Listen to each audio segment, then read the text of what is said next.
मित्रांनो, प्रिया बापट ही मराठी कला विश्वातील एक लोकप्रिय अभिनेत्री म्हणून ओळखली जाते। काकस्पर्श, टाइमपास टू टाइम प्लीज अशा सुपरहिट चित्रपटांमुळे ती घराघरात पोहोचली। मात्र प्रियाला एका सीनमुळे ट्रोल केले जात आहे। तर कोणता आहे तो सीन व काय संपूर्ण बातमी, चला जाणून घेऊया। मित्रांनो, प्रिया बापट सोशल मीडियावर बरीच ॲक्टिव्ह असते। नाटक, वेब सिरीज आणि सिनेमांमुळे प्रिया चर्चेत असते। दरम्यान आता ती वेगळ्याच कारणामुळे चर्चेत आली आहे। मराठी अभिनेत्रींना संस्कृतीवरून ट्रोल करण्यावर प्रियाने अगदी परखडपणे आपले मत मांडले आहे। प्रियाने एका मुलाखतीत तिच्या बोल्ड सीनवर भाष्य केले आहे।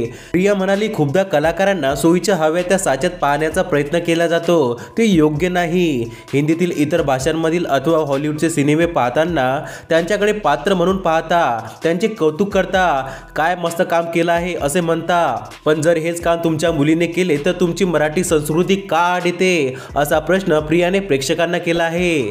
तर मित्रांनो, तुम्हाला प्रिया बापट आवडते का? आम्हाला कमेंट करून नक्की सांगा।